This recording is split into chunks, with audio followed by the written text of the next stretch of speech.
નવરાત નવેલી બડિયલ વેલી આવરેલી બબેલી કમર કચેલે સંગ સાહેલી સાહેલી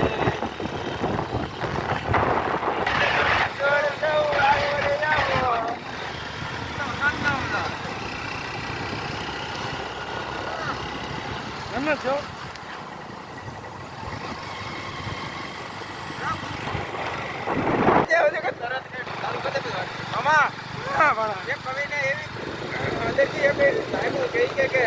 દ્વારકામાં જઈને કે મારે કૃષ્ણને પ્રશ્ન પૂછવો છે કે દ્વારકામાં કોણ હતી રાજા? હા, દ્વારકામાં દ્વારકામાં જઈને પ્રશ્ન પૂછો ભગવાનને કે હે કૃષ્ણ, હે કનૈયા, હા કોણ હતી રાજા? હા, શું જવાબ દે રાજા? રાજા શું જવાબ દે? હા, ગોકુળમાં કાલ કોક પૂછે કાન ગોકુળમાં કોણ હતી રાજા? તો શું જવાબ દે રાજા? નામ તને યાદ નહોતું ત્યારે રાજાનું નામ હતું ઓઠે. અકરાણા પકરાણા કયે હતા પણ રાજા નમતી હાથ મોટે. રાજાની વાળીના વેણને કાઢે એમાંથી જોગને શીખતા. તો શું જવાબ દે રાજા? હા, માતાજી ભગવાન કૃષ્ણ રાજાના પગલે વાયુ મંડરાવર ભાગડ બનીને રાજાના શ્વાસ જાણે તો વસાડી મોર બનીને ટહેક્યો.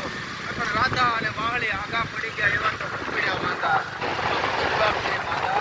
ઘડીકમાં ગોકુળ, ઘડીકમાં વજરાવન, ઘડીકમાં મથુરાનો ખેલ, ઘડીકમાં રાધા, ઘડીકમાં કુંભજા, આ બધા કુંભજાના ખેલ. ઘડીકમાં નો હોય ગણપતના ખેલ કાન, દેહમાં હોય તો આવા કાંદા. જવાબ દે માતા. ભગવાન કૃષ્ણ ભગવાને કીધું ગોકુળ, મથુરા અને દ્વારકા એ તો મારા અંગના રાજા.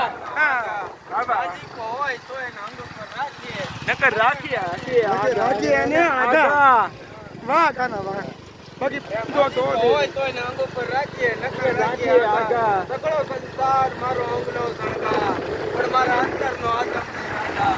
મને કોઈ પૂછવામાં કોણ હતી રાજા? રાધે. હાલો ચાલો બોલો.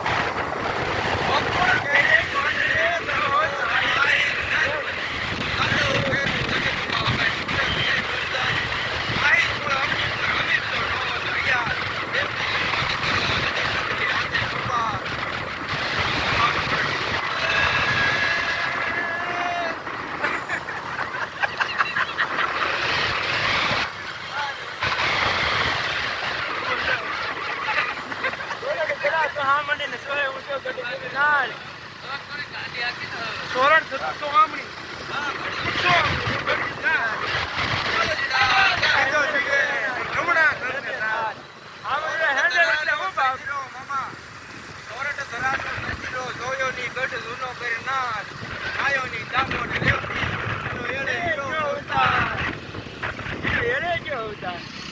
જય દ્વારકાધીશ.